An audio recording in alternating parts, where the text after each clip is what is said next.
Hello guys, today I will tell you the story about my stepson Keith. I will give you some background about us first. My name is Isadora and I'm married to a wonderful man named Max.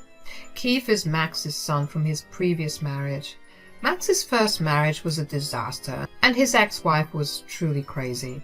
They ended up divorcing when Keith was young, and surprisingly his mom didn't want to take any of his responsibilities.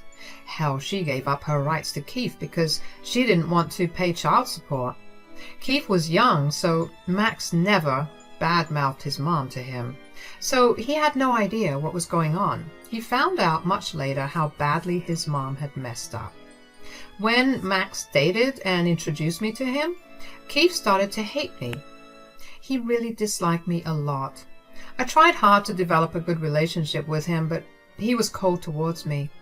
Mind you, he was 12 when I met him. He told Max that he didn't want him to pay attention to anyone other than him. Yep, this boy was exactly like his controlling and abusive mother. Max had tried his best to make us get along, but nothing worked.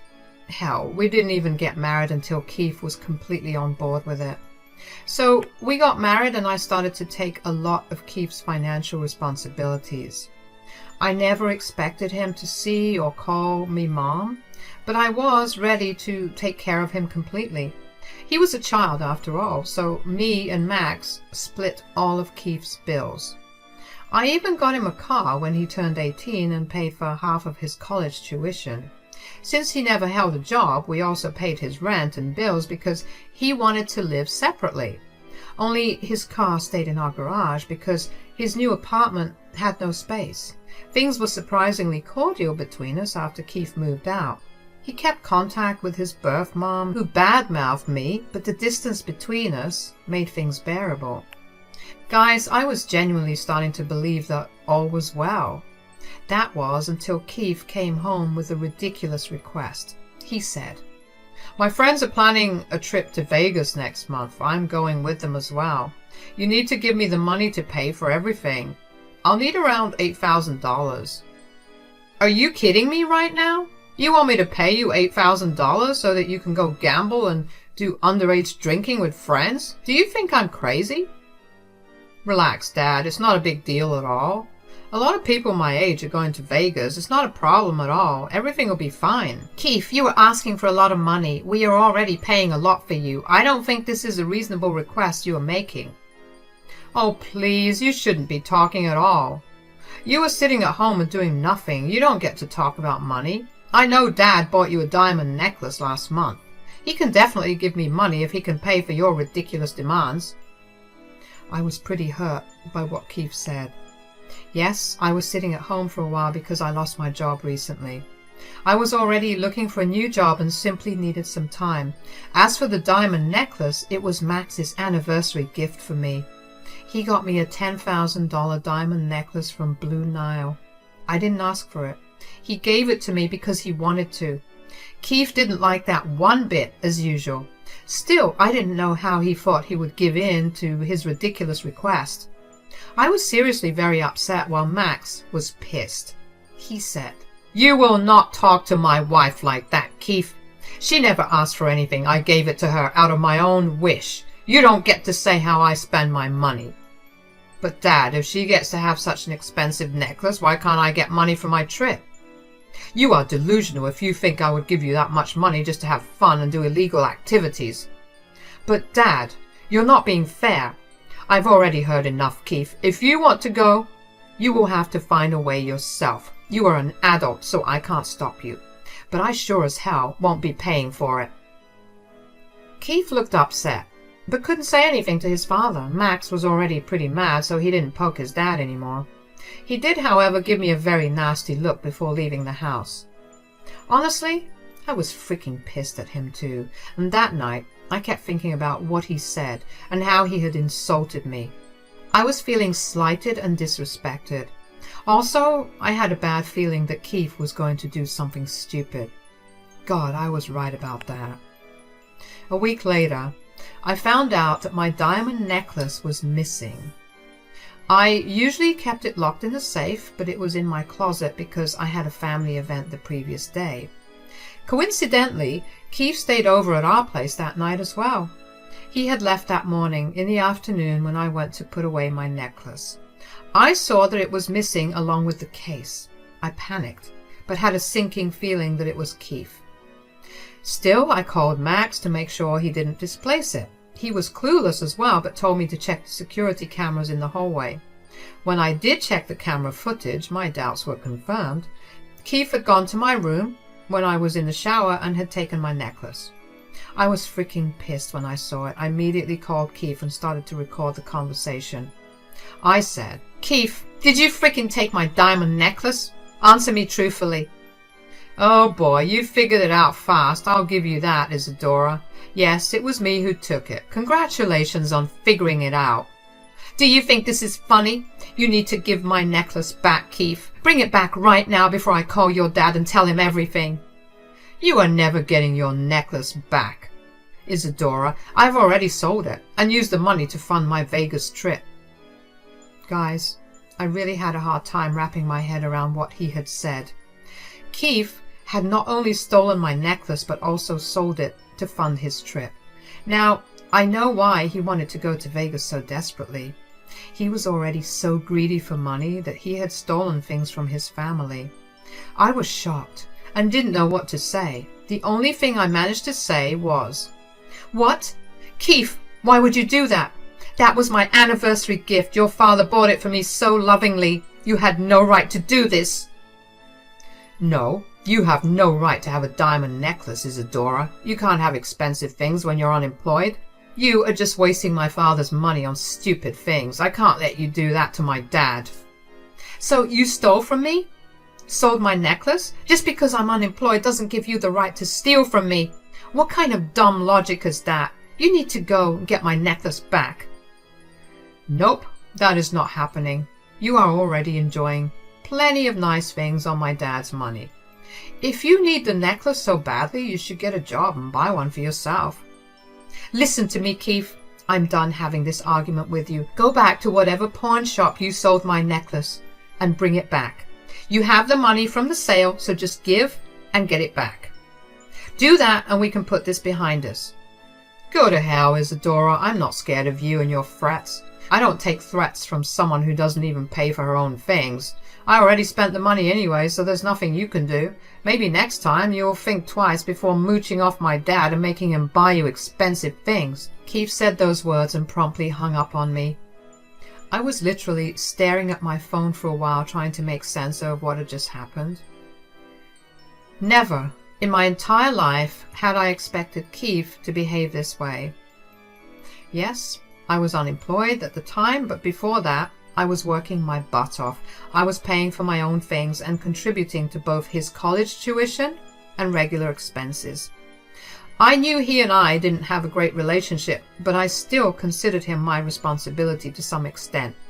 I had no idea he would go to such great lengths.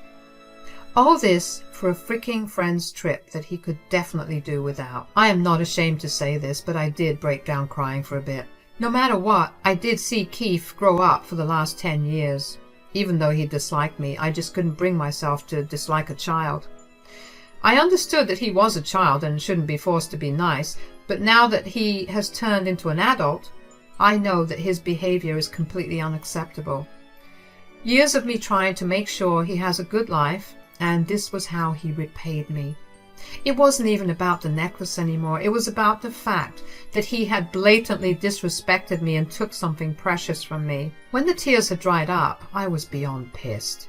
Keith had shown no remorse and acted smug when I warned him about the consequences. He thought that I would sit around and do nothing while he enjoyed the money he got from pawning off my necklace.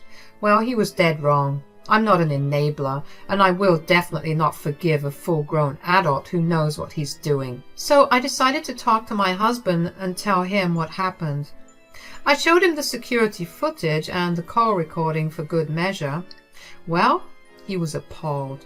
He said, "This is freaking ridiculous. I can't believe Keith would do something like this. What the hell is even wrong with him?" I think we're partly responsible for this, and so is his mother. His mother has been feeding him a lot of bullshit about me and you. He had been taking out that anger on us in different ways for the past few years, but we also indulged him by not giving strict punishments. Maybe you're right about that. You really did do a lot for Keith, but he seems to have no respect for that. Hell, he seems to lack the basic decency to accept his mistake. This is just unforgivable. Max, your son is not a child anymore. He's freaking 20 and should have known better. We cannot let him get away with this. What he did is actually a felony. I know that, Isadora. I can't get these things out of my head. Something needs to be done. This is just unacceptable. I think I'm going to leave this to you. What do you want to do? It's your stuff he's stolen, and you are the one who he has insulted. I was a little taken aback by the fact that Max was giving me free rein to do what I wanted about this situation. He was actually pretty pissed, and he meant business. His logic about why I should decide the consequences was also completely on point. It did make me feel heard and validated. I was glad that he was leaving the decisions to me, but I was still a little unsure whether Max would accept what I had planned for Keith. So I decided to run it by him to make sure we were both on board with this. I said, "Thank you for asking for my input, Max. I really appreciate that you understand how messed up this situation is. But I should warn you that I have some serious plans with Keith." "I understand that, Isadora. You can tell me what you want to do. I won't stop you." "Max, I'm done paying for Keith. I don't want a cent of my hard-earned money to go towards him. I'm going to stop paying for his college tuition, and I'm going to take away his car. He has turned into a very hateful person and has no gratitude for what I do for him. I don't want him to profit off me anymore." "Fair enough, Isadora. I think all your plans are pretty reasonable. I don't see why it should be a problem." "There's something else too, Max. I want to press charges against him if he doesn't bring back my necklace. Since the bill has been in your name, you would have to do it. We can ask Keith to bring back the necklace, but since he doesn't have money, I don't know how he will do it." "This is a serious step, Isadora. Well, we will try to make him take out loans or something to get the necklace back. If everything else fails, we will have to press charges for insurance purposes anyway. He might be my son, but I will not support him in becoming a thief." Having Max's support meant a lot to me. I didn't know if ultimately we were going to press charges, but we were sure of getting the necklace back. With everything in place, I started to enlist Keith's vehicle for sale. Within a few hours, I had a buyer who I knew personally. Since it was a fairly new car, I got a good deal, and he didn't make a hassle because he had seen the car in person. Actually, he lived 2 blocks from where my stepson was renting an apartment. It was just my plain luck that he was willing to pay cash because he was in desperate need of a vehicle as his daughter's birthday gift. So I got the paperwork arranged so that he could pick it up soon. The next day, I went over to my stepson's apartment with Max. As soon as he saw us both, he was a little nervous. Max said, "We need to have a little chat about what you did, Keith." "I don't know what you're talking about, Dad. What is this about?" "Have you already forgotten the fact that you've stolen and pawned my necklace?" "What are you even saying, Isadora? I know nothing about that." "Dad, your wife has gone crazy. I can't believe she would accuse me of something like that." "So, you were saying that you didn't steal her necklace?" "No, Dad. Why would I even do that?" "Do you doubt me that bad? I swear to you, Isadora is putting ideas into your head. I didn't steal anything." Keith was acting all innocent and clueless. It would have been convincing if we didn't have solid proof of his stealing. He isn't a very bright person after all. He may have forgotten the fact that I have cameras in my house, or maybe he thought that he would get away with his actions again. But Keith's innocent facade crumbled when Max said, "Quit lying like an idiot, Keith. You know we have cameras in the house. I clearly saw you exiting our room while tucking something in your jacket. Plus, Isadora has a call recording where you confessed and also said some horrible things to her." "Dad, I'm so sorry. I was desperate for the money, so I sold the necklace. Isadora doesn't need something so fancy anyway. She's unemployed and doesn't have anywhere to go. I needed the money from the necklace." "You needed the money for a ridiculously expensive friend's trip to Vegas? Are you freaking kidding me, Keith? How entitled are you? This is just plain unacceptable. You need to return the necklace right now. Trust me, Keith, I will call the cops on you if you don't. Dad, you can't do that. I'm your son. You can't call the cops on your own son. I can and I will call the cops when I catch you stealing from anyone. I'm already at the end of my wits with you, Keith. You have done something horrible and said horrible things about your stepmom. All these years, she did a lot for you, and this is how you pay her back. You are a failure of a man, Keith. Keith now knew that he had screwed up. His father had never spoken to him this way, and he knew he was in deep trouble. Keith also knew that calling his mother to help wouldn't work as well. His mom would run once she heard that money was involved, so Keith was now completely at our mercy. But he was still unyielding. He said, Dad, I can't get this necklace back. I already spent the money on non-refundable tickets and hotels. I have very little money left. It won't be enough. Well, in that case, you better cough up the money before we press charges. Dad, will you seriously take this mooching woman's side over your own son? Why does she get to have a necklace while you can't even pay for my trip? That woman doesn't deserve anything. She's an unemployed parasite. Did you forget the fact that I have been paying a good amount of money towards your upbringing as well? Your mother didn't give us a cent. I, along with your dad, paid for everything. If there is an unemployed parasite here, it's you, Keith. How dare you call me a parasite? I don't need your freaking money, Isadora. I have my dad for that. You can go to hell. Well, I'm glad that you said you don't need my money. You are going to have to remember that, because I will stop paying for your college and will take away your car. Keith looked at me shocked. He had no idea or had forgotten the fact that I was also contributing to his college fund, and the fact that his car was in my name was also something he never bothered to remember.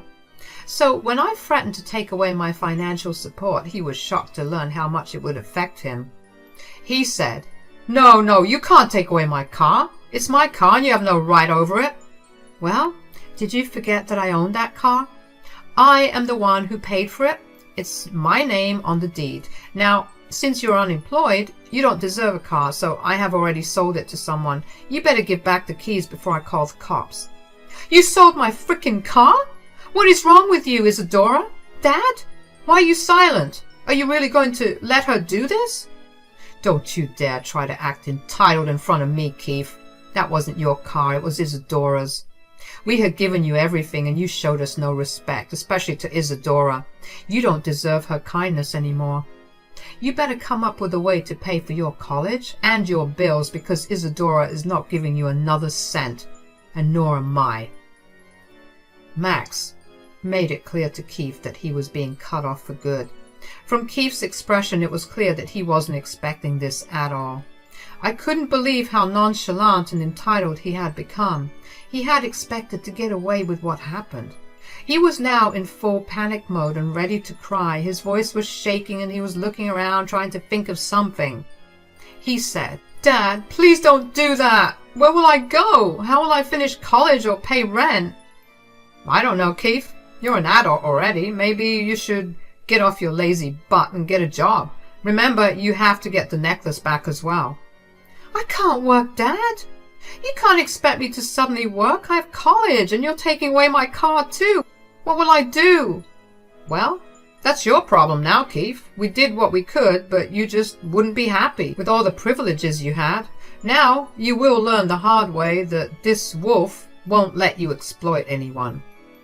We will be leaving now, and you have 2 days before I call the cops on you. Before we leave, you need to hand over the car keys now, Keith. I wasn't kidding when I said that I sold your car. It will be picked up in a few days. You better start getting used to public transport because you will need it. Keith was about to yell at me again, but Max's expression shut him up real quick. He quietly handed over the keys and stayed silent. We left shortly after. A little after we left, Keith and his mom started to blow up our phones. We immediately blocked Keith's mom because there was no reason for us to stay connected to her anymore. We should have blocked her ages ago. Anyway, it's never too late now, is it? The next few days went by in a rush, and Keith kept showing up at our house begging to be forgiven. We had already stopped giving him any money. Plus, his dad kept reminding him about the police report. In the end, after 2 days, he brought my necklace back. But he kept crying to us, saying, "I had to take the money from a friend of mine. I really don't have much anymore. I don't know how I'll pay him back." We already told you how you can pay him back, Keith. You better start looking for jobs now. But there are only minimum wage jobs available. I can't work in freaking McDonald's. What will my friends think of me? Beggars can't be choosers, Keith. You should have thought about everything before stealing from us and insulting the hand that feeds you. The most I can do is pay for your college tuition next year, but that's it. You won't be getting anything else from me. Thanks, Dad, but what about my car? Unemployed people can't have cars, Keith. Remember what you said? Your car's already sold. You can take a look into our garage and see for yourself. Keith hung his head as his own words were thrown back at him.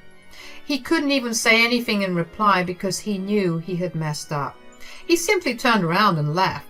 We didn't cut him off entirely, though. He was Max's son, after all. Max did stay in contact, but stopped helping him financially.